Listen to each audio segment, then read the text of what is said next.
The northern wind howls across a land older than memory. It sweeps through towering peaks wrapped in snow, across valleys carved by time, and down to the restless rivers that pulse through the wilderness like veins of ice and silver.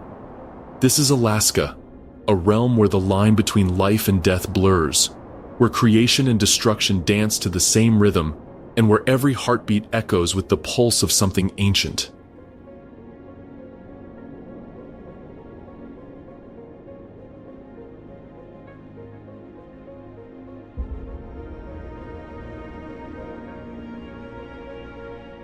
Here, nature reigns without compromise. Glaciers grind mountains into dust. Rivers rise with the melt of 1,000 snows. And the tundra, vast, endless, unforgiving, breathes beneath a sky that never sleeps. In this rugged expanse, the seasons are not gentle transitions, but revolutions. Winter does not retreat. It surrenders grudgingly. Spring doesn't bloom, it bursts forth with reckless defiance. Every thaw, every crack of melting ice, signals more than the return of warmth. It signals the stirring of an ancient call, one that has guided millions for millennia. Far below the shimmering surface, beneath gravel beds and pebbles smoothed by centuries of flow, a miracle waits in silence. Tiny, fragile lives lie hidden, the unborn children of the current. They are salmon, born of ice and stone, destined to travel from these frigid cradles to the farthest reaches of the Pacific. But not yet. For now, the rivers must awaken first. The great melt begins.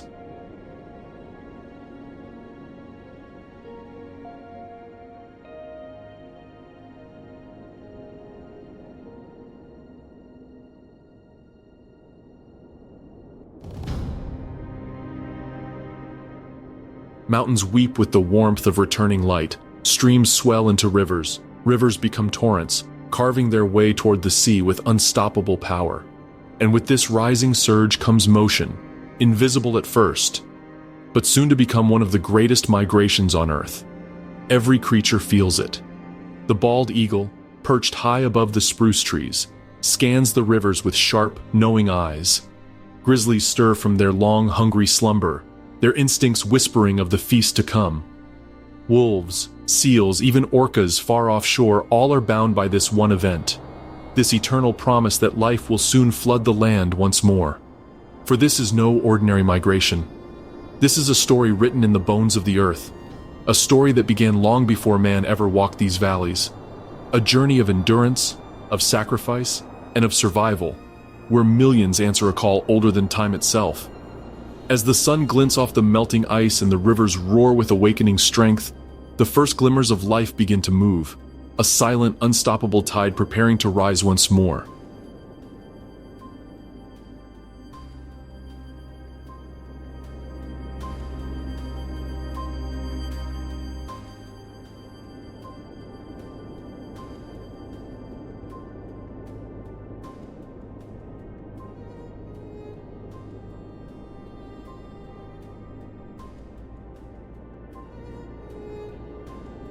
This is the pulse of Alaska, a rhythm that never dies, a promise that never breaks.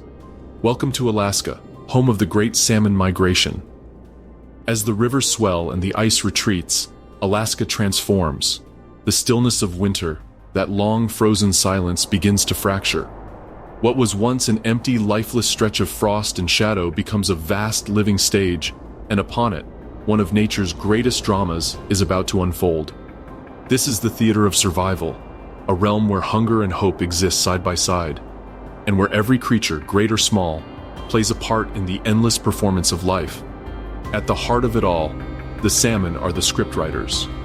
Their arrival writes the story, a story of renewal for some and survival for others. The first to take their cue are the grizzly bears. Emerging from months of starvation and sleep, their massive frames move with deliberate intent. They descend from the alpine slopes to the riverbanks, following the scent of water and memory. To them, the salmon run isn't just a meal, it's salvation. It is the difference between life and death, between a lean winter and a thriving one. With the first silver flash in the current, the forest comes alive. The grizzly's power is unmatched, one strike, one fish, and yet the chase never ends. Cubs watch nearby, learning the ways of survival as their mother teaches them the dance of patience and precision. But the bears aren't alone in this feast.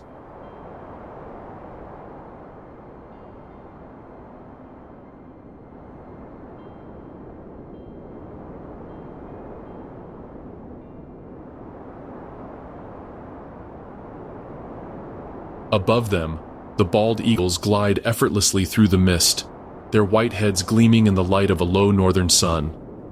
With uncanny vision, they spot a struggling salmon from hundreds of feet away. In a burst of speed, they dive, talons cutting through air and spray, seizing life in a single motion. Every successful catch feeds not only the hunter, but the nestlings that wait high in the trees. Further inland, the wolves stir. They are opportunists, scavengers, hunters, survivors. The salmon, stranded in shallow pools after spawning, become easy prey. For the wolves, this is a brief season of abundance, one that fortifies them for the harsher days ahead. Their pack bonds tighten, pups grow strong, and the balance of the wild holds steady for now. At the river's mouth, the seals gather. Sleek, nimble, and relentless, they glide through the cold shallows with the grace of shadows. Their world is one of constant motion, a ballet of pursuit beneath the surface. Each salmon caught fuels their survival, their energy, their young. From the mountains to the sea, every predator moves to the same rhythm, drawn by the same heartbeat. The salmon migration isn't merely a spectacle of nature, it is the engine that drives this entire ecosystem. Without it, the bears would starve, the eagles would fade, and the wolves would wander in vain. Here, survival isn't cruelty, it's balance. Each kill, each feast, each chase is part of an ancient contract, one that binds predator and prey, in a cycle that has endured since time began. The stage is set. The players are ready. And soon, the rivers will run red, not with destruction, but with life returning home.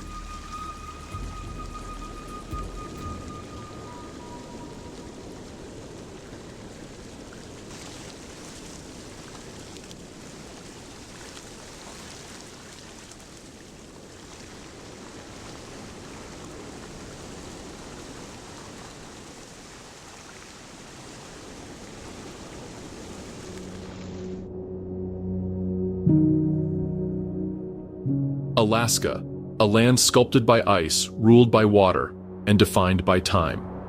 It is a kingdom of extremes, where silence holds dominion for half the year, and sound, when it comes, is born from thunderous rivers, cracking ice, and the cry of wild things that refuse to fade.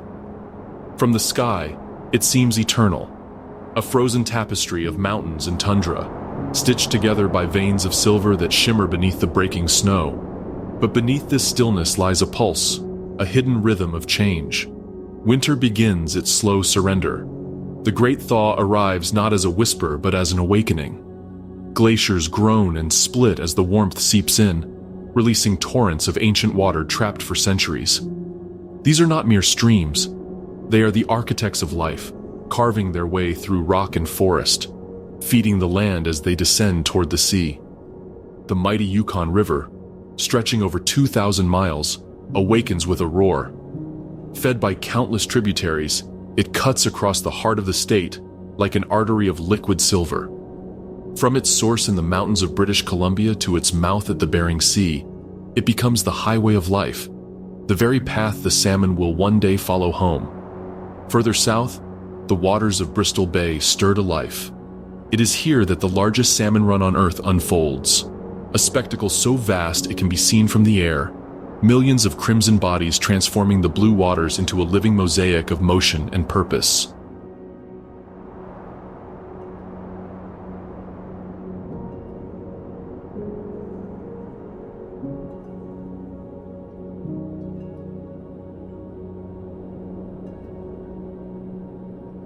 But Alaska is more than rivers. It is a mosaic of worlds. The jagged fjords of the southeast, where sheer cliffs plunge into icy depths, the Arctic tundra, where mosses and lichens cling to frozen earth, and the vast boreal forests, where spruce and pine rise like green cathedrals from the soil, enriched by the dead and the living alike. In spring, the tundra blooms in defiance, a fleeting explosion of color under endless daylight. Caribou graze across the plains, foxes dart through fields of wildflowers, and eagles soar above the valleys, tracing the outlines of rivers that have shaped this land for eons. Every droplet, every gust of wind, every shift of ice tells a story of renewal. And through it all, something stirs beneath the current.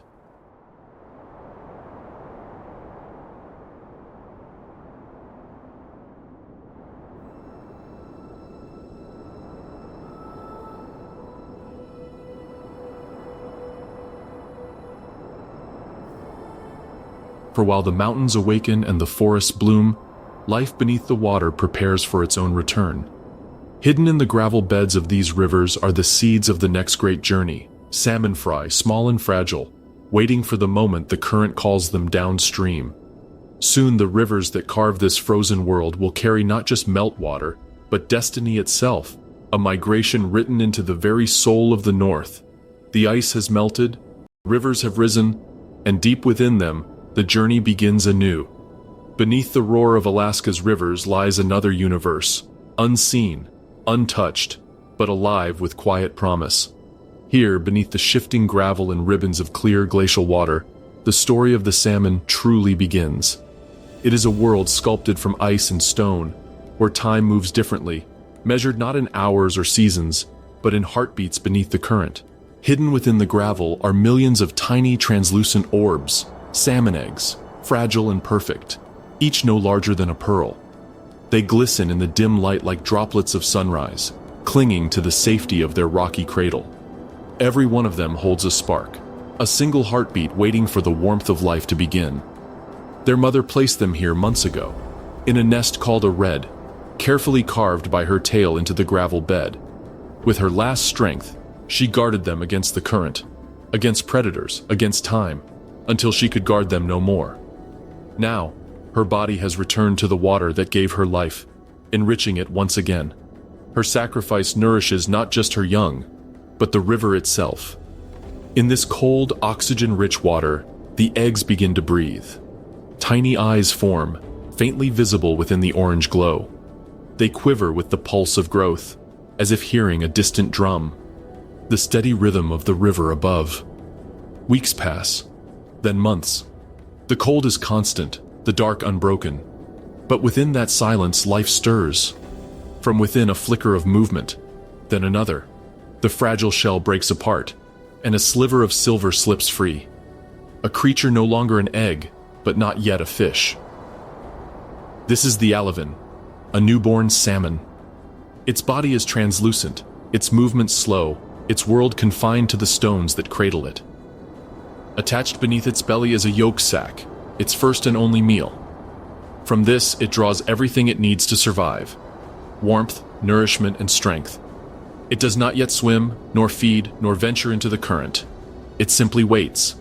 Waits for the yolk to fade, for its body to grow, for the call of the water to summon it into motion.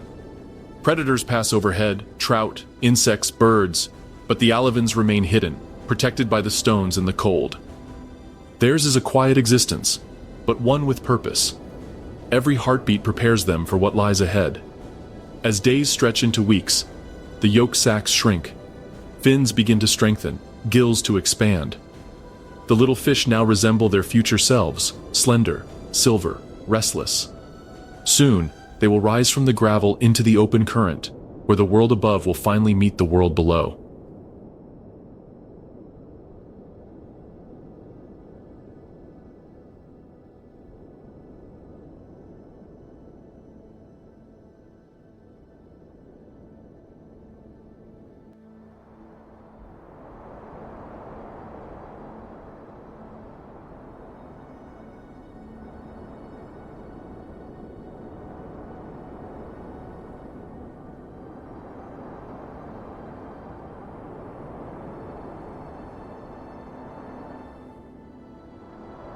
The first journey of the salmon ends where it began, in the shadow of stone and ice. But from these hidden beginnings, the greatest migration on Earth is set into motion.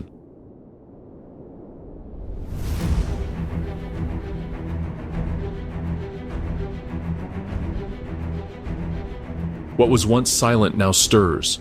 What was once still now dreams of movement. And beneath Alaska's rivers, the current begins to whisper, "It's time."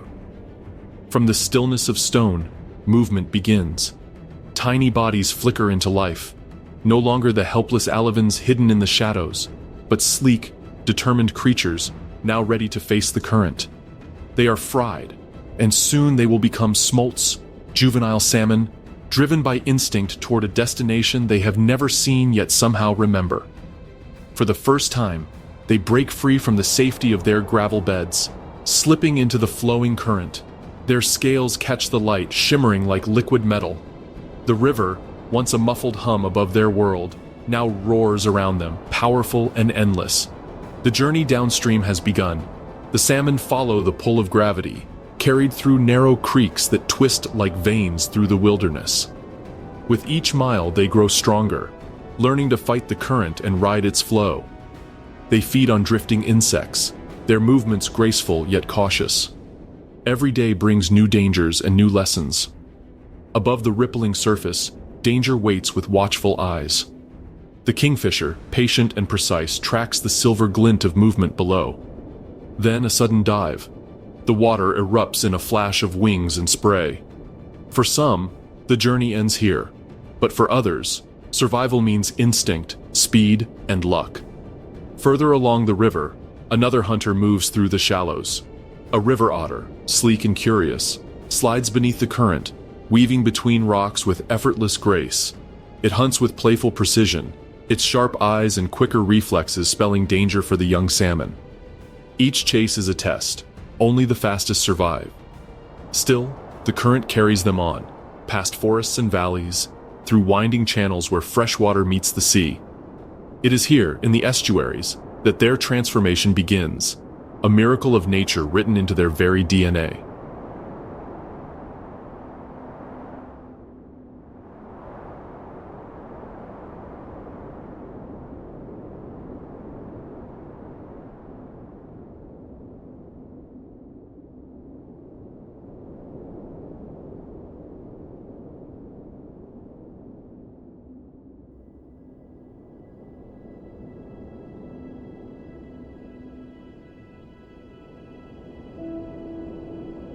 The young salmon begin to change. Their bodies adapt to the salt that now mixes with the river's flow. Their gills transform, their scales harden, and a silvery sheen spreads across their skin, reflecting the shifting light of two worlds, freshwater and ocean. For weeks they linger here, testing the edges of salt and current, learning the rhythm of the tides. It is a time of transition, of preparation. Behind them lies the safety of the river. Ahead, the vast unknown of the Pacific. At last, they move. One by one, the young salmon follow the pull of the sea, vanishing into the endless blue. Their world expands from the narrow banks of a river to an ocean without boundaries. The journey that began beneath stones now stretches across thousands of miles. They are no longer fragile or hidden. They are travelers, explorers, survivors, carried by the current toward a destiny waiting beyond the horizon. And though they will spend years in the cold, mysterious depths, something within them will always remember this river, the cradle of their birth, the pulse of their beginning. The ocean awaits, but the river never lets them go. The ocean opens like a vast, breathing world, endless, cold, and alive. For the young salmon, it is both a promise and a test, the final frontier that will shape their strength, size, and spirit. The river's fresh water fades behind them, replaced by the biting chill of the Pacific. Here, salt stings, light thins, and every ripple conceals both danger and nourishment. The salmon, once fragile smolts, now enter the realm of giants. The Pacific isn't a playground. It's an empire, ruled by tides and temperature, where survival depends on instinct sharpened by millions of years. At first, the ocean seems endless, but nature leaves no creature unmeasured. The salmon are drawn into invisible highways, swirling gyres, subarctic currents, ribbons of energy that carry them thousands of miles from shore. Some drift toward the Gulf of Alaska. Others find their way into the deep waters off Japan, carried by the Kuroshio and North Pacific currents. It's here in the blue expanse that their transformation continues. They feast on plankton blooms that rise with the summer light, then shift to hunting herring, squid, and krill as they grow. The once silver smolts now shimmer like forged steel, sleek and powerful. Muscles harden, scales reflect starlight, and their bodies become engines built for endurance. But this abundance has a price. For every salmon that grows fat in the open sea, another disappears into the jaws of the abyss. Sharks slice through the dark beneath them, silent as shadows. Seals patrol the colder fringes, their whiskered faces breaking through the foam with predatory precision. And then, the orcas, apex hunters of the deep, whose haunting calls echo across miles of open water. The salmon move in schools for safety, each individual guided by a shared rhythm, an ancient migration code written in their DNA. They sense magnetic fields, the faint pull of the Earth's poles, and even the chemical signatures of distant rivers. Though the horizon stretches forever, they are never truly lost. Years pass in this cold wilderness. 2, 3, sometimes 4. The salmon wander thousands of miles, feeding under midnight suns and winter storms, their bodies sculpted by motion and time. They are no longer the fragile beings that once trembled beneath the gravel beds. They are travelers of the abyss, masters of resilience, ghosts of silver weaving through a liquid universe. And yet, even here, in the farthest reaches of the ocean, something stirs within them.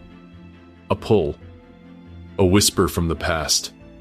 The same force that once carried them downstream now tugs them homeward.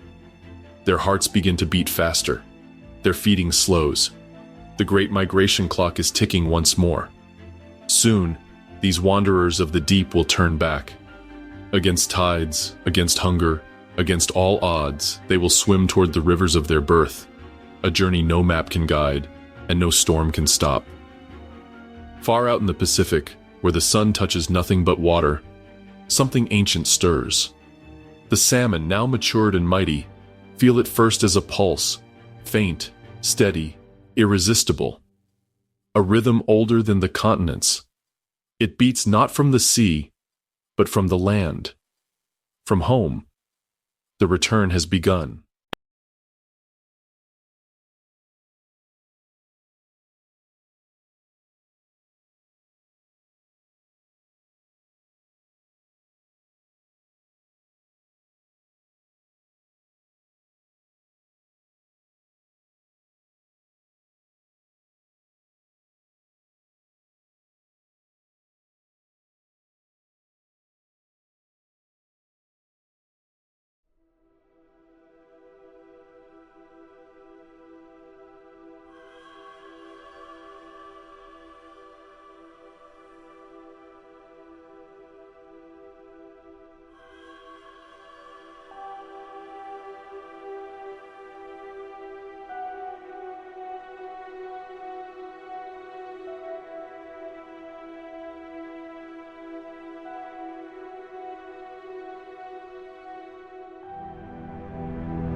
After years in the vast ocean, the salmon turned with a precision no compass could teach. Their bodies, attuned to the planet's magnetic field, sense subtle shifts in Earth's invisible currents. Like a celestial navigation system encoded in flesh, it points them unerringly toward the rivers of their birth. They stop feeding. Their sleek, ocean-forged forms begin to change. Colors erupt. Deep reds, bronzes, and greens blaze across their scales as if the rivers themselves are painting them for battle. Their bodies grow thicker, jaws hook and curve, symbols of the final struggle ahead. The Pacific begins to release them, reluctantly. The food-rich waters that once sustained them now feel foreign, almost hostile. The pull inland grows stronger. Every sense sharpens. Their nostrils detect faint chemical traces of fresh water, unique scents carried across thousands of miles, the olfactory fingerprints of the rivers where they were born.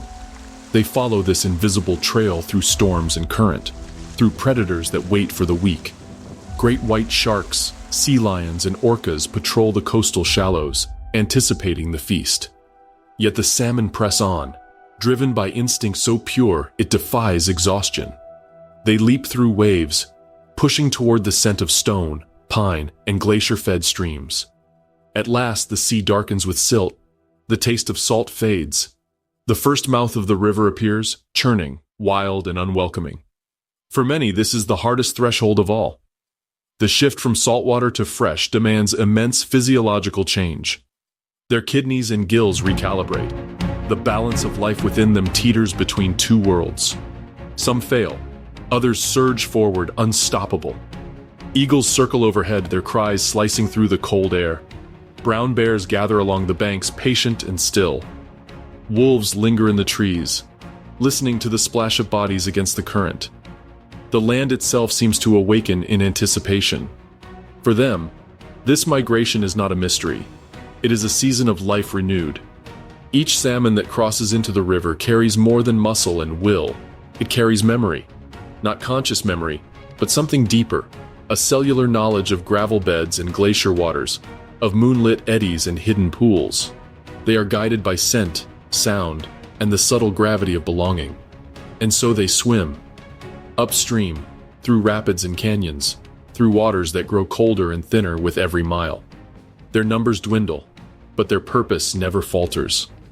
This is the beginning of the end, and the end of a beginning, the return home, written into their blood since the dawn of time. The ocean has lost its hold. The rivers are calling once again. The river roars, a silver highway running in reverse. To the salmon, it is not a path but a gauntlet, alive with obstacles that test every ounce of strength they've built across oceans. Each rushing torrent, each tumbling fall, is a question asked by nature. How much do you want to live again? Their bodies, sculpted by years of sea and storm, coil and strike upward against the current. Muscles flex like coiled steel, propelling them through the churning white water. They leap, a flash of crimson and silver soaring against gravity's will, only to crash back into the foam below. Again they try, and again, and again. The poetry in their struggle, droplets suspended in air, tails slicing the surface, eyes fixed on what lies beyond the fall.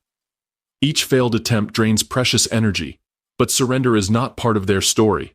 They must climb. For beyond every waterfall lies a memory, the place where their own life began. The air smells of pine and cold stone. The thunder of the river fills the valley. Around them, other travelers fall behind, some carried away by the current, others claimed by waiting predators.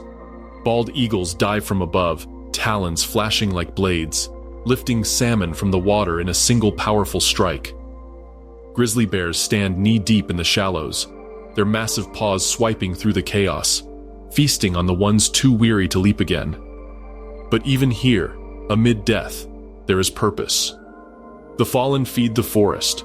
The bears drag carcasses into the trees, and nutrients seep into the soil, nourishing moss, spruce, and fern.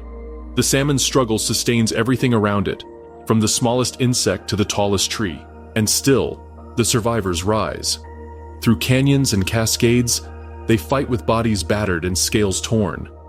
Every leap is a gamble, every success a miracle. They launch themselves over rocks taller than their own length, guided by an instinct that has never failed them, not in 10,000 years. The water grows colder, thinner, and faster. Oxygen-rich torrents slam into them with unrelenting force. The current pulls them backward, mocking every inch of progress. Yet within each salmon burns a silent fire, not hunger, not fear, but legacy. The need to return home, to give life before life fades. One leaps, time slows. Its tail whips once, twice, 3 times. It clears the cascade, twisting mid-air, landing in the calm above. For a heartbeat, victory gleams in the fading light. Then another follows, and another. A storm of color explodes from the river, flashes of scarlet and silver defying the weight of water itself. They do not pause to celebrate. Ahead lies more current, more stone, more battle. But with every surge upstream, the river becomes less a barrier, and more a memory reclaimed. The riverbanks of Alaska awaken with chaos and hunger. The salmon have returned, and with them, so too have the predators. What began as a migration now becomes a spectacle of survival, the feast of the north. Mist drifts over the water as dawn breaks across the valley. The first light glints off the river's restless surface, catching flashes of red and silver. Salmon fighting their way upstream, unaware that the forest has eyes. From the thicket comes a low rustle, the heavy tread of giants. Brown bears emerge from the shadows, their fur slick with rain, their nostrils flaring at the scent of fish and silt. For them, this season is salvation. The feast will determine how they endure the long, merciless winter to come. One bear steps into the current, slow and deliberate. Water breaks around its massive shoulders. It stands motionless, a statue of patience. Beneath the surface, a salmon darts past its legs. The bear's paw flashes, a blur of raw power, and a silver body erupts from the water. Caught. With a single bite, the bear claims its prize. The sound of tearing flesh mixes with the roar of the river. Nearby, another bear takes a different approach. It charges straight into the chaos, scattering fish in all directions, catching one mid-leap in its jaws. In the madness of splashes and roars, cubs watch from the shore, learning the art of survival. Above this primal theater, the air is alive with motion.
Bald eagles circle overhead, their wings slicing through the cold breeze.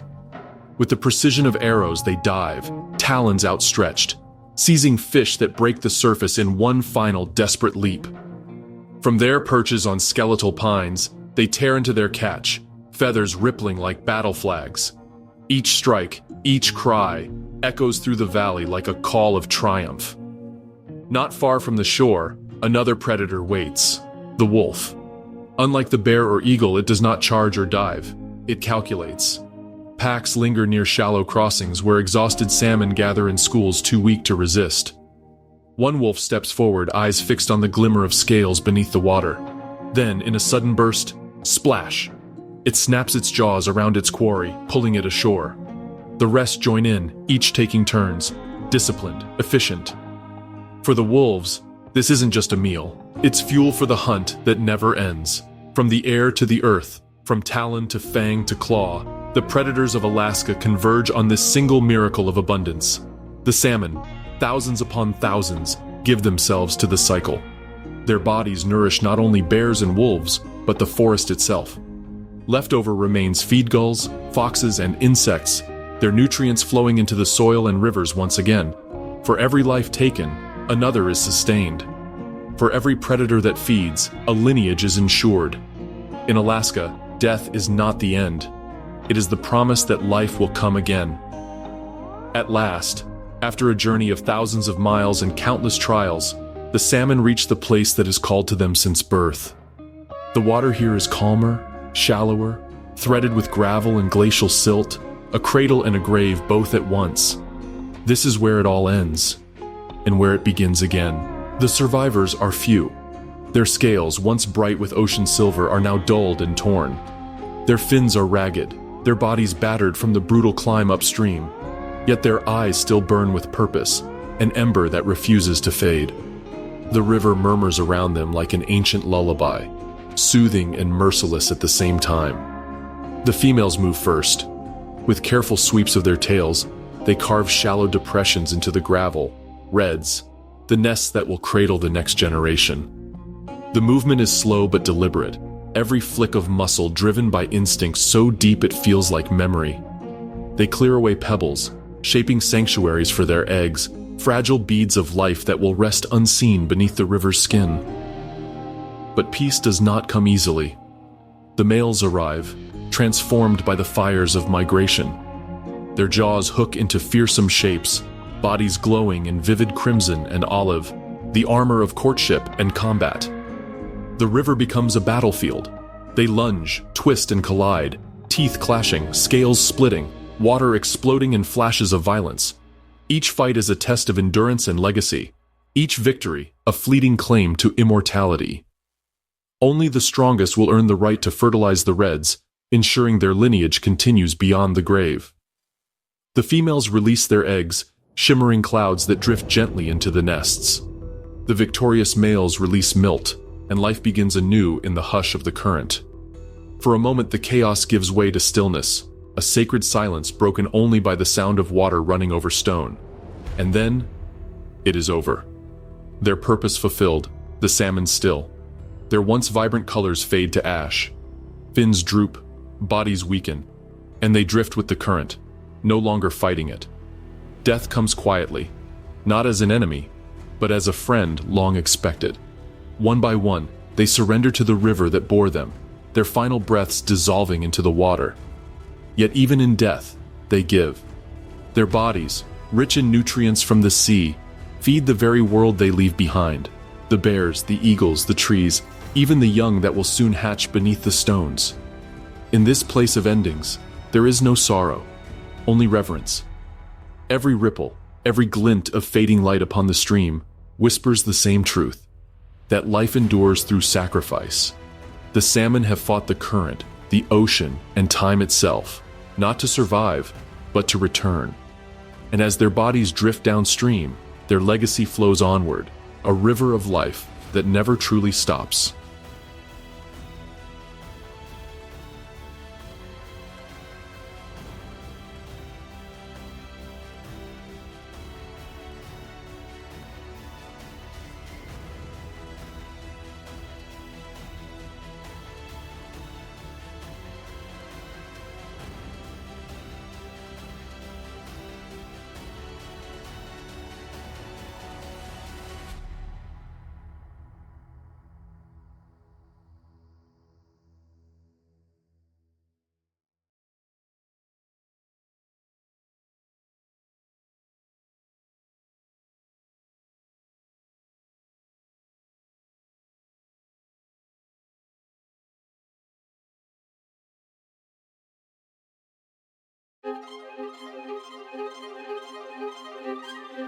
In the kingdom of the Alaskan wilderness, there are few creatures as commanding, as awe-inspiring, as the grizzly bear.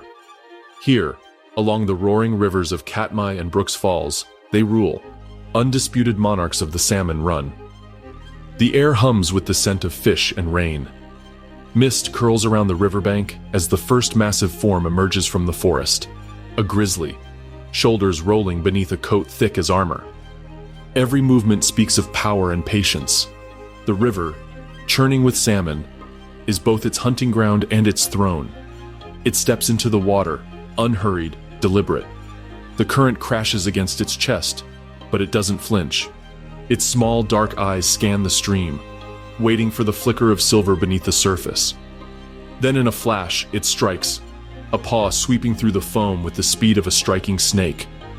Water explodes, and a salmon thrashes in the air, its fate sealed. Every bear has its own method. Some stand motionless at the falls, waiting for fish to leap directly into their jaws, a brutal, effortless harvest. Others chase through the shallows, splashing wildly as they pursue their prey. The most seasoned veterans take the high ground, perching atop rocks where the river narrows, swiping fish with surgical precision. Dominance defines this world. Size and strength decide everything. Younger bears linger at the edges, hesitant to challenge the elders who guard the prime fishing spots. Growls echo across the valley, not from rage but from hierarchy. One swipe, one glare, is enough to establish order. The biggest males eat first. The rest wait their turn. Yet amid this raw display of power, tenderness blooms. Nearby, a mother bear wades through the current with 2 cubs in tow. Tiny bundles of curiosity and clumsy paws. They watch her every move, mimicking her swipes at the water, learning what it means to survive. She catches a fish, lays it on the bank, and lets the cubs tear at the soft flesh, teaching them how to feed, how to endure, and how to live. The cubs play between meals, splashing and tumbling in the shallows, unaware of the dangers beyond. But every lesson their mother imparts, every chase, every growl, every meal, is preparation. Soon, they'll have to face the world alone. As the days shorten and the first hints of frost creep into the valley, the frenzy of the feast begins to slow. The bears, now heavy with fat, grow lethargic. They have eaten hundreds of pounds of salmon, each meal converted into energy that will sustain them through the long, silent winter. Soon they will vanish into the mountains, to dens carved deep into the earth or hollowed beneath ancient roots. There, the lords of the river will sleep through blizzards and darkness, their hearts slowing, their bodies conserving every ounce of strength. When spring returns, so will they, leaner, hungrier, yet unbroken. And when the rivers once again shimmer with life, the grizzlies will rise from their slumber, drawn back to the same waters that sustain their rule.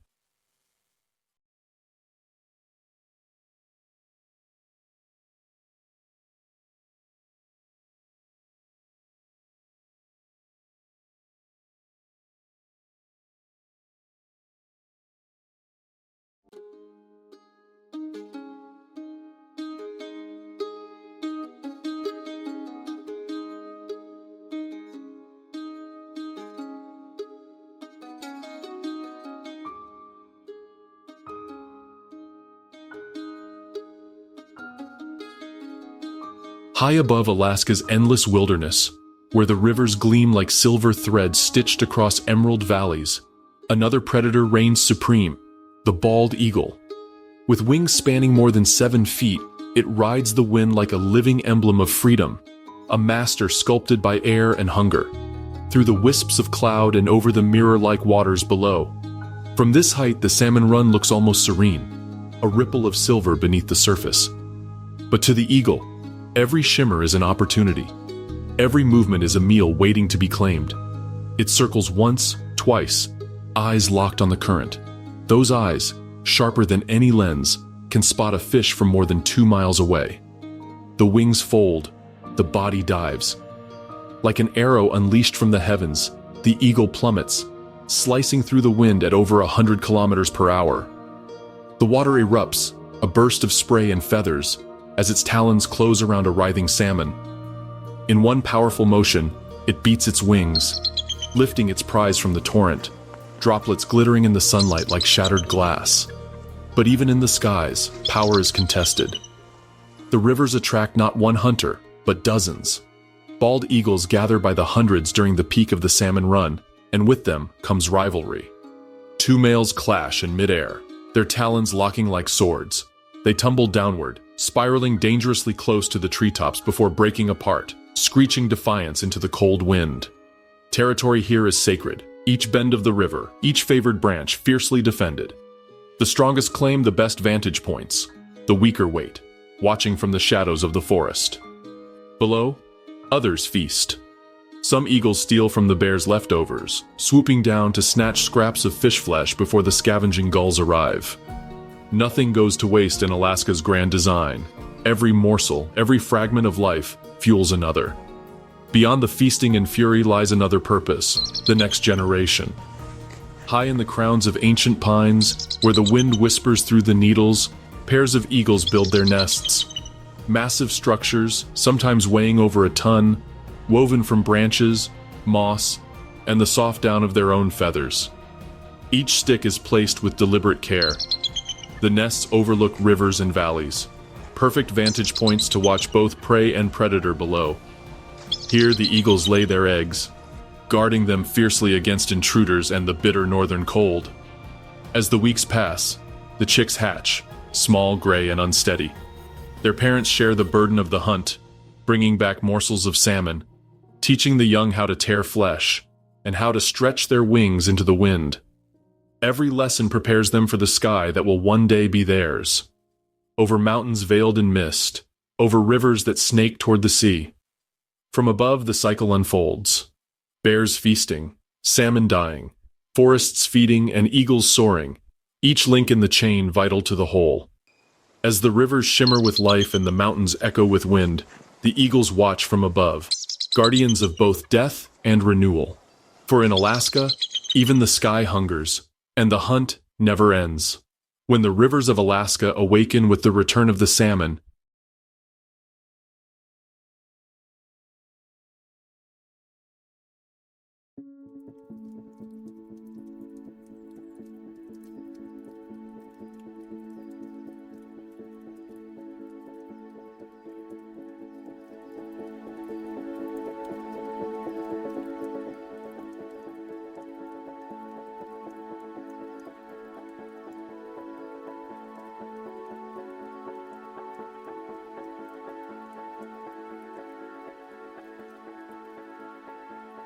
not all eyes that watch from the shadows belong to bears or eagles.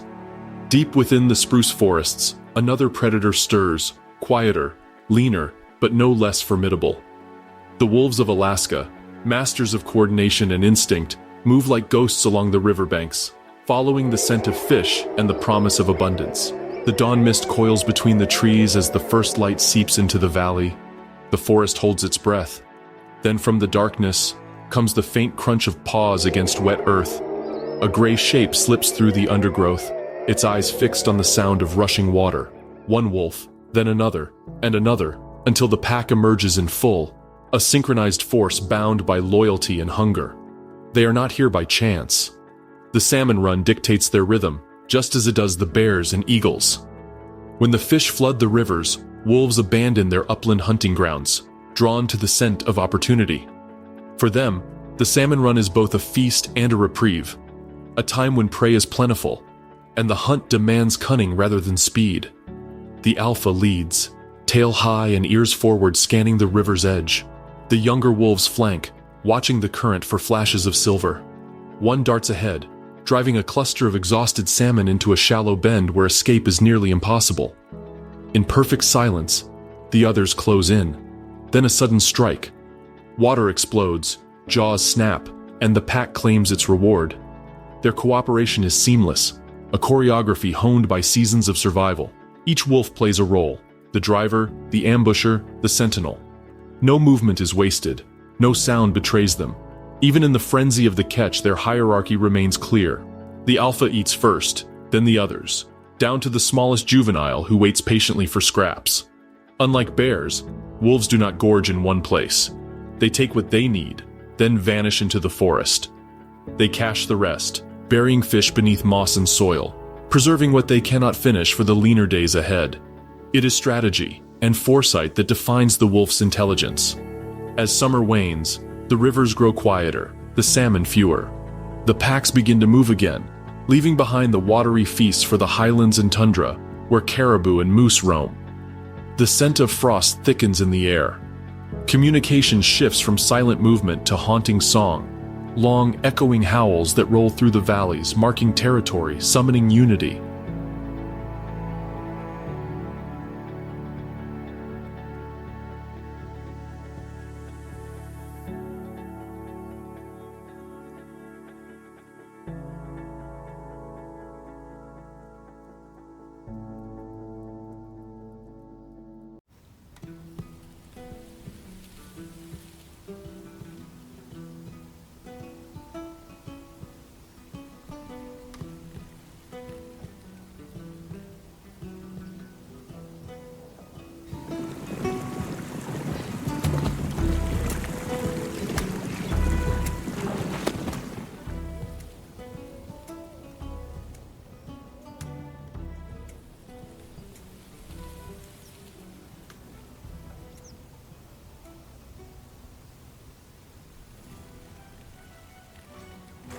For the wolves, the salmon run is not merely a season of plenty, it is a pulse in the greater rhythm of life.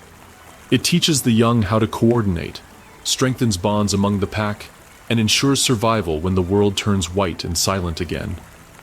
They disappear as quietly as they came, melting back into the evergreens, leaving only paw prints and echoes.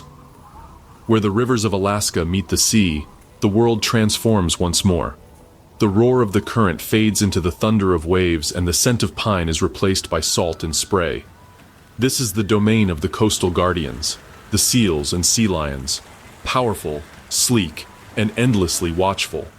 Here, at the mouth of the river, the great salmon migration faces its final challenge. After surviving bears, eagles, and wolves, the fish now swim straight into the jaws of the ocean's sentinels. In the pale morning light, the water's surface ripples with motion.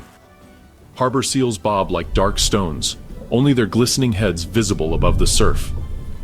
Behind them, the thunderous barks of stellar sea lions echo across the cliffs. The air hums with energy. This is the feeding ground, a place of fierce competition and raw survival.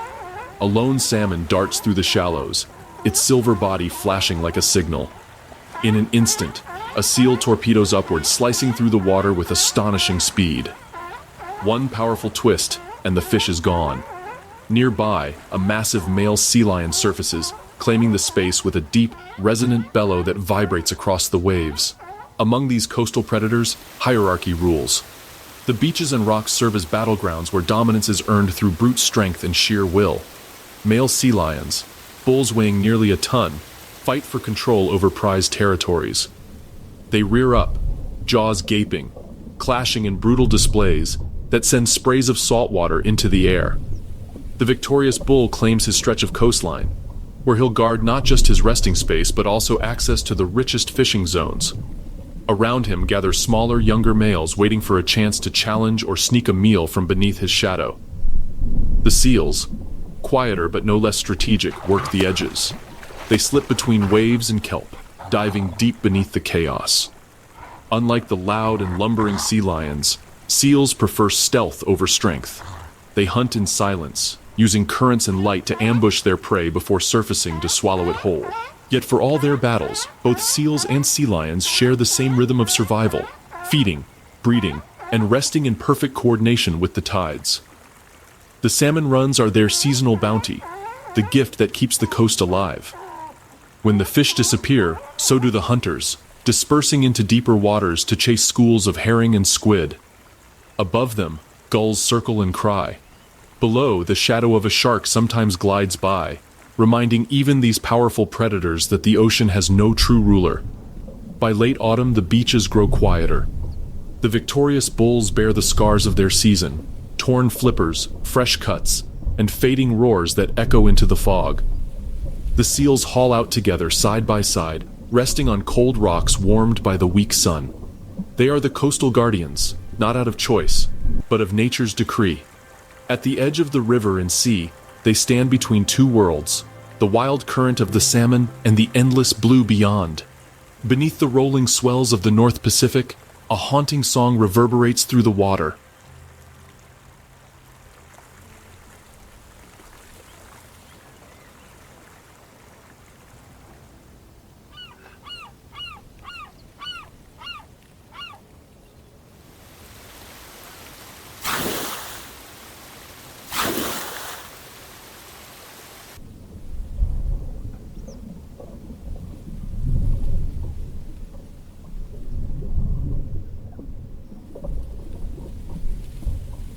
Long echoing notes that twist and rise like the breath of the ocean. It is the voice of the giants below, the orcas. They move in family pods, sleek and powerful, cutting through the icy depths with effortless grace. Each one is a masterpiece of evolution, black and white armor gleaming under the filtered sunlight, dorsal fins slicing the surface like the sails of living ships. And every summer, as the great salmon migration surges northward, these ocean monarchs follow, drawn by instinct and hunger alike. Off the coast of Alaska's fjords and islands, the sea churns with life. Beneath the glassy surface, orcas glide in tight formation, communicating through clicks and whistles too intricate for us to fully decode. Each pod has its own dialect, its own rhythm, a language passed down through generations, as old as the currents themselves. They are hunters of extraordinary intelligence. Some pods specialize in seals and sea lions, ambushing them from below. Others, like Alaska's famous resident orcas, depend almost entirely on salmon, especially the rich, fatty Chinook. To them, the salmon run isn't just a feast, it's a lifeline. When the salmon begin their final journey home, the orcas arrive like shadows out of the deep. They spread out across the channels, scanning with sonar, mapping every movement beneath them. A single chirp sends information racing across the pod, the size of the school, the direction of its flow, the moment to strike. Suddenly the stillness breaks. A matriarch gives the signal, and the hunt begins. The pod works in perfect coordination, driving the salmon upward toward the surface, herding them into dense clusters. Then, in synchronized bursts of speed, they slice through the schools, stunning fish with the powerful slap of a tail fin before circling back to feed. Every motion is precise, every decision shared. These are not solitary hunters. They are families, mothers, calves, and elder females teaching the next generation how to survive in a world that never stops shifting. But the balance is fragile. As salmon numbers fluctuate from year to year, the orca's survival wavers with them. In lean seasons, their songs grow quieter, their movements slower. The calves depend on their mother's milk, rich in the same oils the salmon provide. And when the fish vanish, the ocean giants suffer.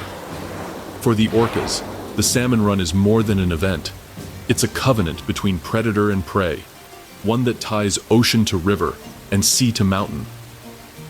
As autumn approaches, the pods begin to drift back into deeper waters, following the pulse of the Pacific once more.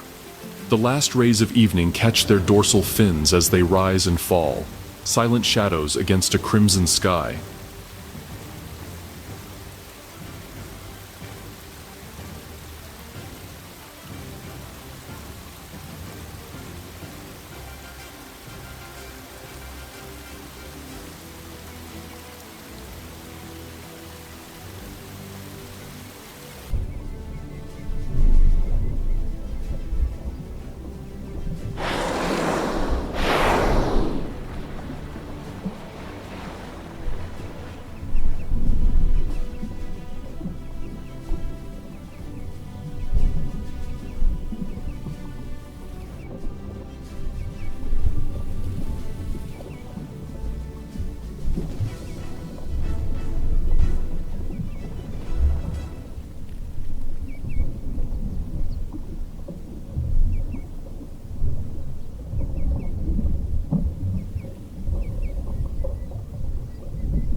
The giants below disappear into the dark, their songs fading into the distance.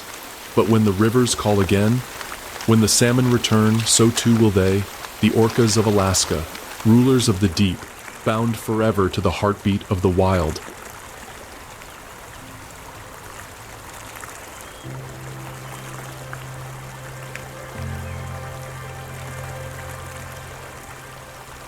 High above the rivers of Alaska, where mist curls through pine and spruce like the breath of the earth itself, the watchers wait.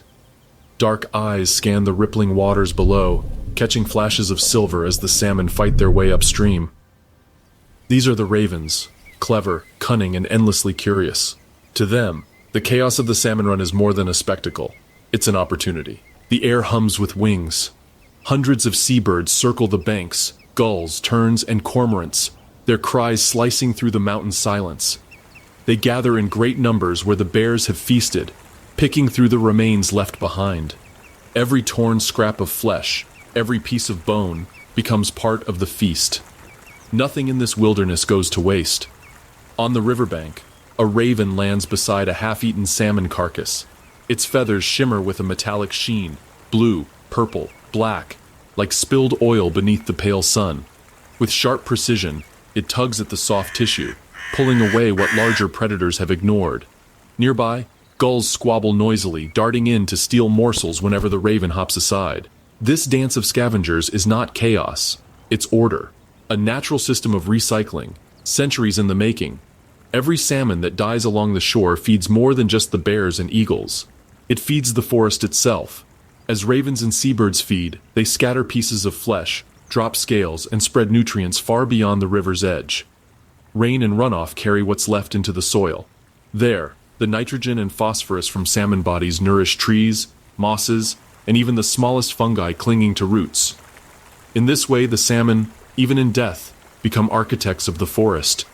Their remains enrich the land that once gave them birth, and the ravens, those dark-winged custodians, play their role with precision.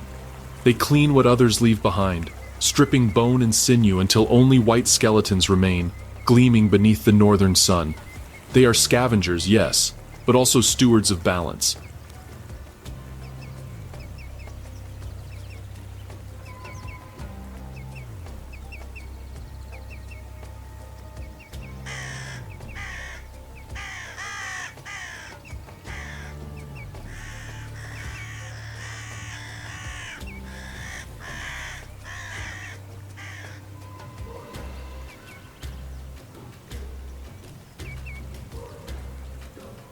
The raven is more than just a bird here.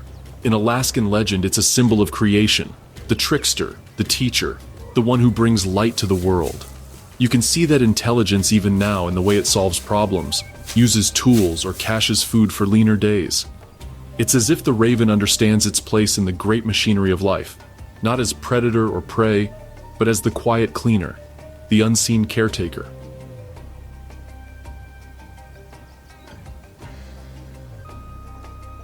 Invisible.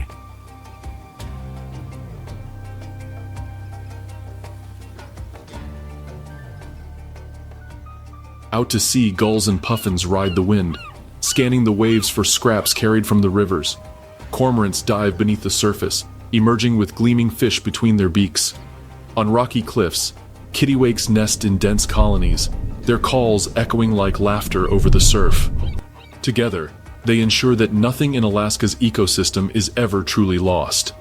As the salmon fade from the rivers, the watchers take to the skies once more, drifting on the cold winds of the coming winter. The rivers grow silent, but above them the ravens still circle, guardians of the cycle, witnesses to the endless story of life, death, and renewal in the wild heart of Alaska. Between the frozen peaks and the roaring rivers lies a quieter world, a land of soft moss, trembling willows, and golden grass waving under the pale Alaskan sun. Here, life moves at a slower rhythm, yet even this tranquil wilderness beats in tune with the salmon's return. This is the land between, where moose, foxes, and caribou roam, their lives shaped in unseen ways by the abundance of the rivers. A bull moose wades through a flooded meadow, his massive antlers glistening with morning dew. Each breath forms a ghostly cloud in the cold air. Beneath his hooves, the soil is rich, nourished by minerals once carried upstream in the bodies of salmon. Over the years, rain has washed these nutrients into the wetlands, feeding the aquatic plants that sustain him. He lowers his head to graze, pulling up water lilies and sedges, their roots heavy with the life once brought from the sea. Though he may never see a salmon leap, its gift sustains him with every bite. In Alaska, even the giants of the land owe their strength to the fish of the rivers. Not far from the moose, a red fox trots through the undergrowth. Its fur burns like fire against the silver light filtering through spruce. It pauses near the riverbank, sniffing the air where a bear's feast once lay. The fox darts forward, snatching a fragment of dried salmon skin, then vanishes into the thickets to bury it for later. The fox is a recycler of opportunity, thriving on leftovers, on what others overlook. The salmon run brings more than food. It brings life to scavengers, predators, and prey alike. When the rivers overflow with nutrients, rodents thrive on lush vegetation, insects multiply, and in turn, foxes find their hunt more plentiful. Even those that never touch the water are fed by it. Farther north, across the windswept tundra, vast herds of caribou move like a living tide. Thousands of hooves drum against the frozen ground as they migrate across valleys and plains. Their journey follows the pulse of the seasons, a quest for mosses and lichens that flourish in soils made fertile by salmon-fed rivers miles away. When the salmon die, they do not vanish. Their essence seeps into the earth, carried through roots and streams, spreading across the land. Trees grow taller, shrubs grow thicker, and in that chain of nourishment, the caribou find their sustenance. The moose, the fox, the caribou, three lives bound not by territory, but by the invisible thread of ecology. They are the beneficiaries of a gift they never witnessed, the journey of the salmon.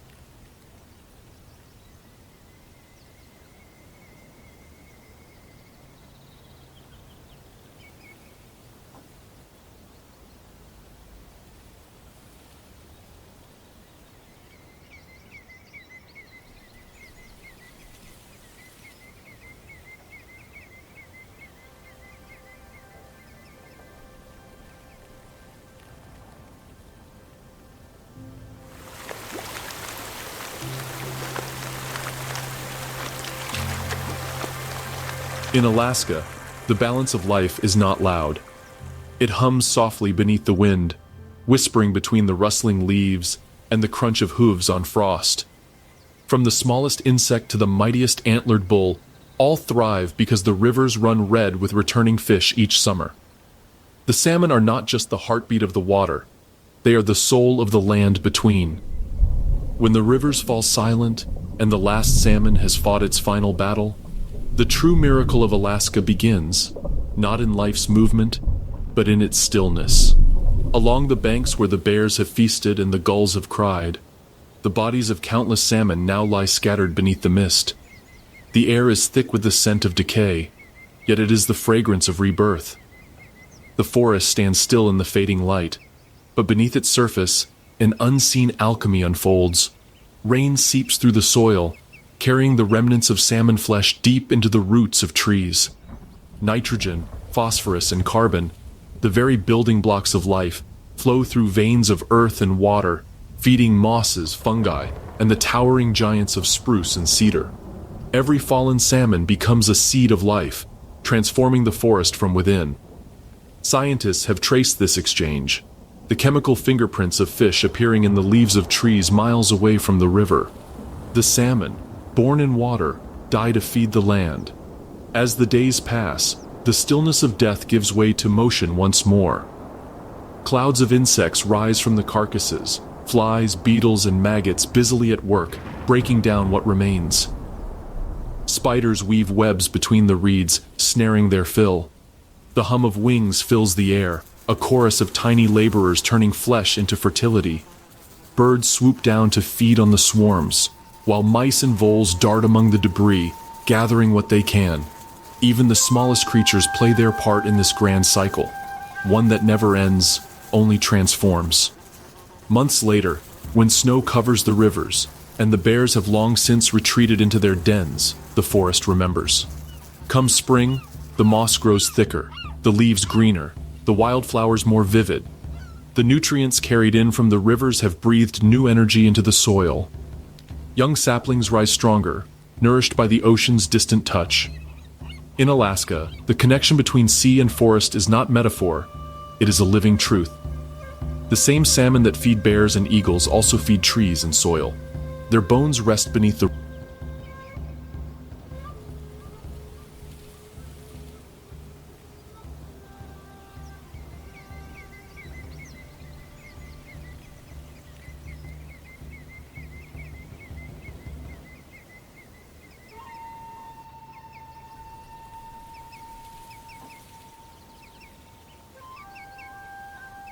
roots, and through them, the next generation of life ascends toward the sun. And so, the story circles back to its beginning, the rivers, the forests, the endless exchange of life and death. What began as a journey from stream to sea now returns full circle, not just through the salmon's descendants, but through every living thing that thrives in this land. The forest feasts on the generosity of the rivers, and in return, it shelters and shades them, ensuring that the cycle will continue. In Alaska, rebirth is not a single moment. It's an unbroken rhythm, echoing through soil, water, and sky. Life here does not simply survive. It renews itself forever. In Alaska, time moves differently. Here, a year is not measured by months or calendars, but by the breathing of the earth, the freeze, the thaw, the bloom, the fade. Each season is a test, and every creature that calls this land home has learned the ancient art of survival through change. Winter arrives like a great silent monarch, cloaking the land in ice and shadow. The rivers freeze beneath thick glass, trapping the echoes of the salmon that once surged within them.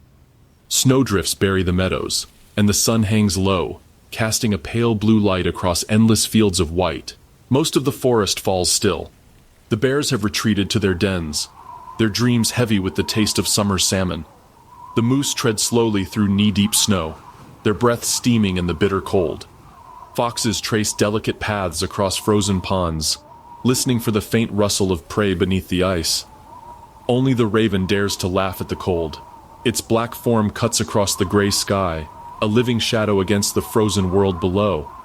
Then, almost imperceptibly, the world exhales. The snow softens, rivers stir, and the ice begins to crack like glass breaking under sunlight. From beneath the thawing soil, the first shoots of green emerge, hungry for the light. The great melt has begun. Bears awaken, thin but restless, drawn to the rivers now running with meltwater. Eagles return to their nests, and fox kits stumble out into a world shimmering with renewal. Soon, the skies fill with the cries of migratory birds, geese, cranes, and swans, returning to the only home they know. Spring is short, fierce, and alive. Every creature moves with purpose, knowing how little time there is before the next great shift.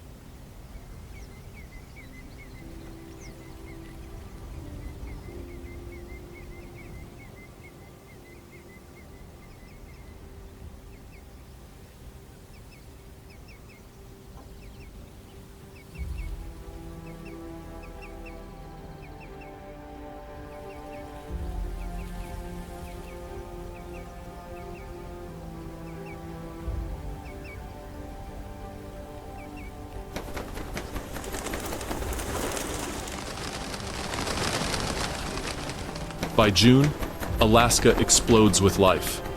Wildflowers paint the tundra in purple, yellow, and white. The air hums with insects, the rivers flash with salmon, and the days stretch endlessly under a sun that refuses to sleep. It is the season of abundance, a time to feed, to breed, to build. The bears gorge themselves, the eagles dive, the moose graze. Every heartbeat quickens, every breath feels borrowed. For the animals of Alaska, summer is not just warmth, it is survival written in gold.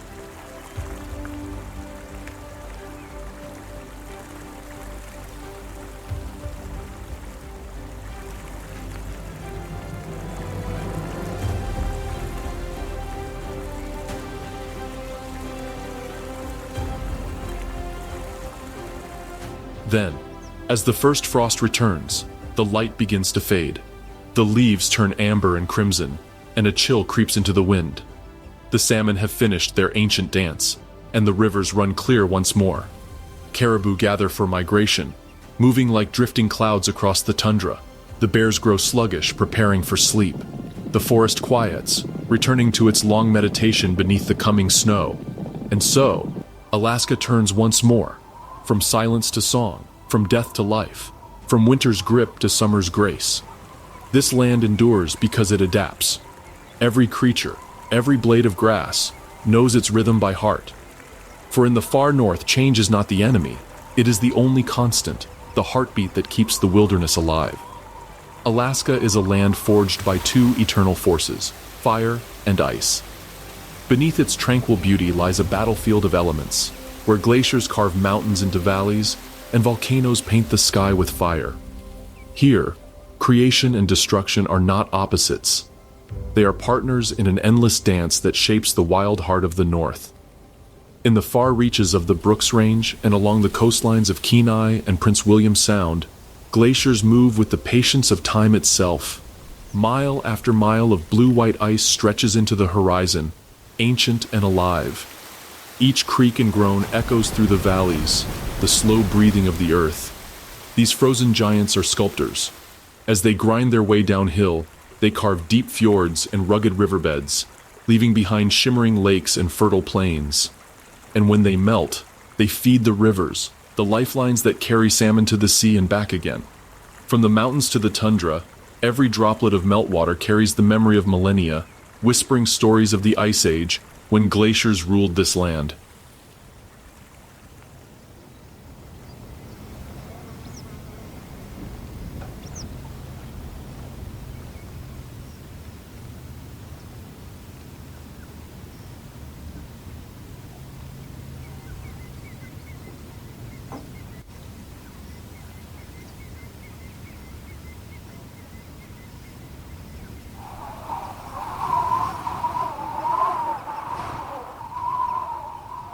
But even as ice commands the high peaks, fire sleeps beneath the surface. Alaska's ground trembles with unseen energy, fault lines that stretch for hundreds of miles, connecting to the Ring of Fire, one of the most geologically active regions on Earth. When that energy awakens, the world changes in an instant. Volcanoes like Mount Redoubt and Augustine rise in sudden fury, belching ash and molten rock into the sky. Thunderous explosions shake the land, and rivers of lava carve new paths across the wilderness. Yet even in their violence, the volcanoes create. The ash they scatter becomes fertile soil, rich with minerals that nourish new growth. From the blackened slopes, green shoots will soon emerge, defying the memory of flame. And above ground, another kind of fire takes hold, not from the core of the earth, but from the sky. Lightning strikes the dry tundra, igniting vast forest fires that sweep through spruce and pine. Smoke drifts across the horizon like a ghostly veil, the air heavy with the scent of burning resin. To the untrained eye, it is devastation. But to Alaska, it is renewal. Fire clears the forest floor, releasing seeds that have lain dormant for years. In the following spring, those same ashes will cradle new life, saplings, wildflowers, and grasses that beckon moose and caribou once more. In Alaska, fire and ice are not rivals. They are the twin architects of a landscape that never stops evolving. Glaciers may retreat, but rivers grow stronger. Volcanoes may erupt, but forests return greener than before. This land breathes through extremes, frozen stillness and molten rage, silence and thunder. And in that balance, life finds its rhythm. In the heart of Alaska, life is not a straight line. It is a circle, vast, unbroken, and eternal. Every creature, every river, every gust of wind plays a part in this intricate design, where the end of one story becomes the beginning of another. Here, death is not an ending. It is nourishing, renewal, continuation. On a cool autumn morning, a bear drags the last of the season's salmon onto the riverbank. Its claws tear through flesh, scattering bones across the moss. Crows and gulls descend to feast on what remains. When the storm comes, rain carries the remnants into the soil, and from that soil, new grass will rise. What was once a fish now becomes part of the forest. What was once the forest will feed the rivers that will once again carry life to the sea. Nothing here is wasted, nothing forgotten. In Alaska, even stillness has purpose. The frozen winter preserves what summer creates, holding the land in quiet suspension until it's ready to breathe again.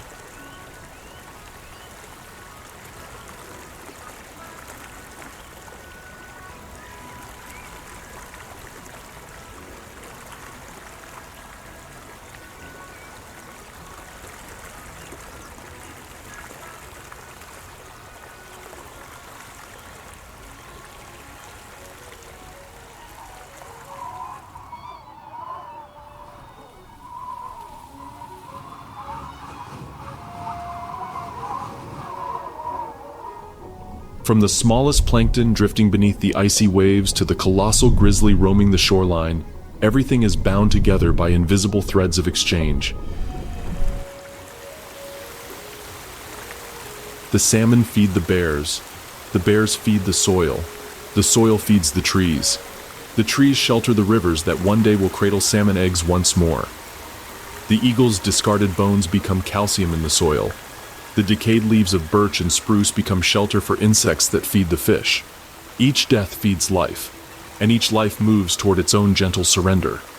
It is a truth written into every heartbeat, every falling leaf, every echo of the raven's call. Nature here does not fear loss. It embraces it, weaving every fragment into the fabric of the whole. When the sun dips below the horizon and the rivers freeze over, the land seems dead, but beneath the ice, life dreams. Tiny larvae cling to stones, seeds sleep beneath snow, and deep in a den, a bear's cub presses against its mother's warmth. The promise of spring beats quietly beneath the frost. Even humans, though we often forget, are part of this cycle. The people who have lived here for millennia, the Yupik, the Tlingit, the Dinaina, have always known this truth. Their traditions speak of respect for every life taken, every tree cut, every fish caught. Because to harm the circle is to harm oneself. And so, the story continues. Birth, struggle, death, rebirth, each chapter written in water, earth, and light. The bear's paw print fades with the rain, but its meaning remains. The eagle's cry fades into silence, but its shadow lives on in the wind. In Alaska, there is no true ending. The rivers will flow again, the salmon will return, the forests will bloom, and the circle, infinite and unbroken, will turn once more. Here, in this land of extremes, everything lives because something else has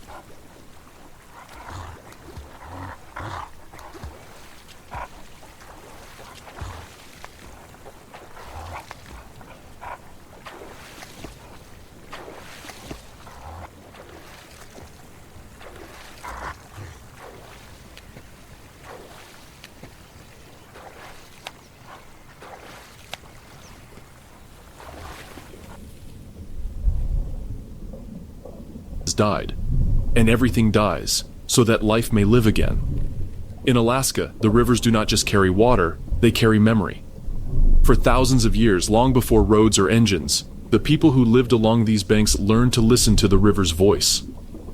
The salmon's return each summer was more than a migration. It was a sacred promise, a rhythm that shaped culture, faith, and survival. The Yupik, the Danaina, the Tlingit, the Alutiiq. Each community had its own words for gratitude, its own ceremonies for return, but all shared one truth. We do not own the salmon themselves. When the ice melts and the river begins to swell, families travel to their fish camps. Wooden smokehouses rise along the shore, and the air fills with the scent of alderwood and salt. Children learn how to cut fish with ulus, curved knives passed down through generations. Nets are checked, repaired, and blessed before being cast into the current. This isn't a sport, it's sustenance. A way of life known as subsistence fishing, a tradition that feeds not just the body, but the spirit. Every fish caught is used completely. Meat dried for winter, oil rendered for lamps, skin turned into clothing, bones returned to the water. In the Dena'ina language, there's a saying, "The fish gave itself so we may live." It's not just a metaphor. It's gratitude in action. The first salmon caught of the season is often treated with special care. It's never wasted. Sometimes its bones are placed back into the river as an offering, a symbolic act to invite the fish to return next year. As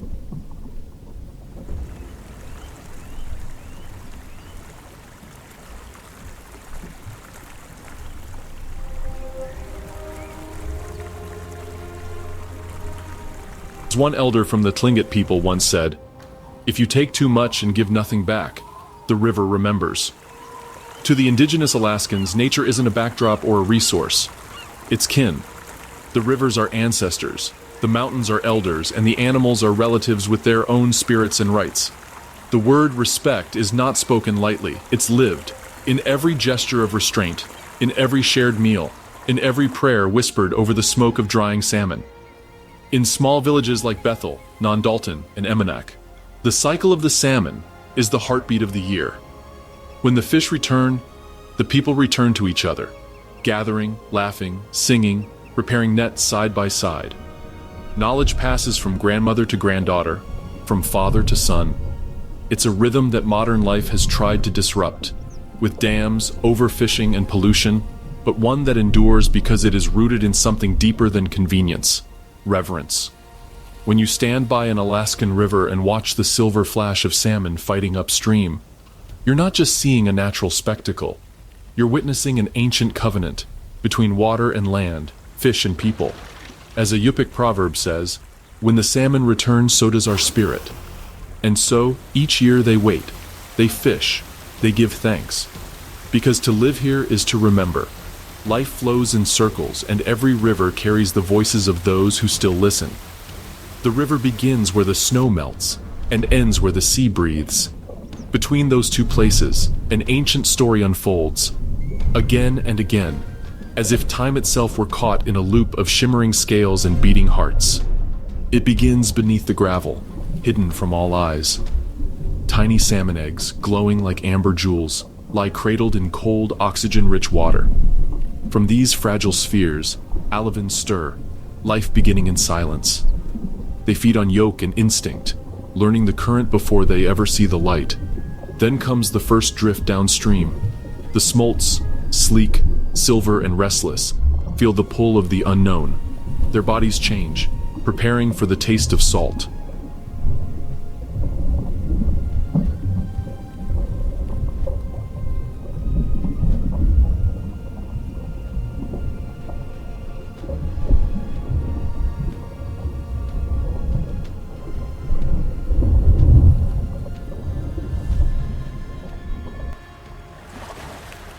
Through rivers, estuaries, and shifting tides, they move, dodging kingfishers, otters, and shadows that strike from below.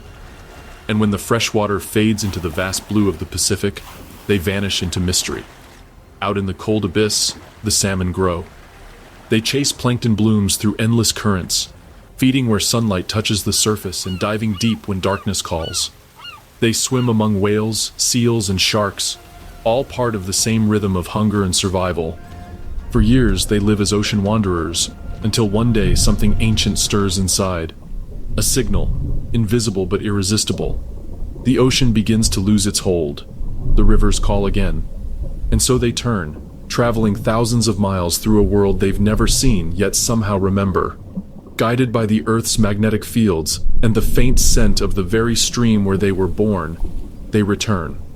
Their bodies darken, their energy burns, every muscle tuned for the climb. They leap waterfalls, scrape against rocks, push past bears and eagles and time itself.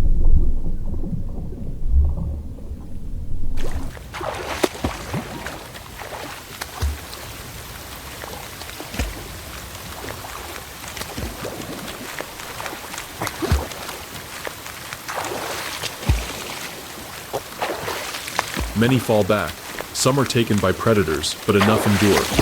Because this is what they were born to do, to go home. At last they reach the quiet shallows beneath the mountains.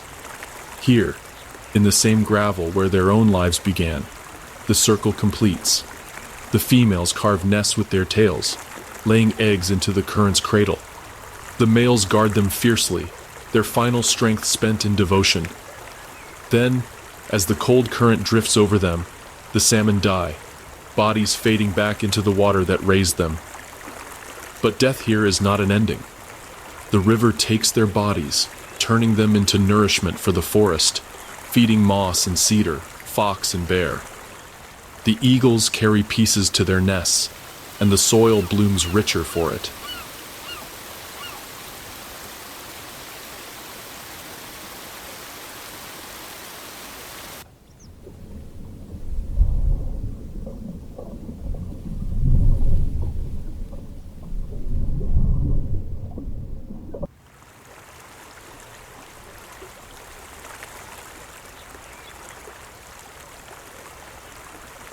From their passing, the land lives, and beneath the gravel once more, the next generation stirs. A flicker of life waiting to begin again. The rivers threading through mountains, forests whispering with wind, eagles wheeling above, bears fishing below. Every creature, every root and ripple, bound by one pulse, the great return of the salmon. A story that has no beginning and no end. For centuries, the salmon have followed the same path, from river to ocean, from life to death and back again. But in recent decades, something in that timeless rhythm has begun to falter. The rivers still sing, but their voices are muffled, drowned beneath concrete, clouded by waste, and warmed by a changing sky. Where glaciers once fed pure streams, melting ice now pours too fast, too soon. Rivers rise when they shouldn't, dry when they can't afford to. The currents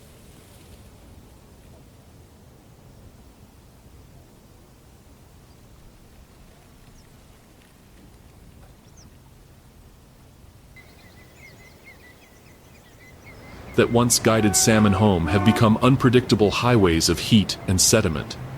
And in those shifting waters, the delicate balance between life and death trembles.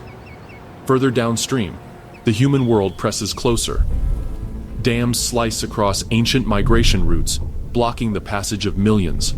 Some salmon are trapped below massive walls of stone and steel, their instincts crashing against barriers they can't comprehend. Scientists build ladders and bypass channels, and for a while the fish climb again. But the journey that once shaped the wild is now a negotiation between nature's persistence and our designs. In the oceans, the problem deepens. Overfishing pulls more from the sea than it can replenish. Trawlers sweep the Pacific like vast machines of hunger, taking not just salmon, but the web of life around them. Pollution drifts unseen. Plastic fibers, oil slicks, and chemical runoffs that thread through the food chain until even the salmon's flesh carries our signature. And yet, nature resists. Even as we reshape coastlines and dam the rivers, the salmon return. Some find new routes, some adapt to warmer waters. Biologists tag them, study them, marvel at their tenacity. In a world of rising noise and falling numbers, their persistence is a whisper of hope, a reminder that the earth has not yet given up. Indigenous communities, whose traditions are woven around the salmon's return, still teach respect for the gift of the rivers. Take only what you need, they say, and the salmon will always come home. Their wisdom feels more vital now than ever, a balance between survival and stewardship that modern progress too often forgets.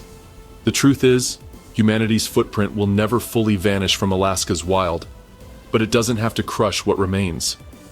It can coexist, carefully, humbly, if we remember that every dam, every net, every decision ripples downstream. If we listen closely enough, we can still hear it. The heartbeat beneath the ice, the sound of scales cutting through cold water, the eternal pulse of return. Because as long as rivers flow and the northern lights burn above them, the salmon will fight their way home. But what do you think? Let us know in the comment section below, and if you found this video driving your adrenaline, then don't forget to check out the wilderness in Chernobyl.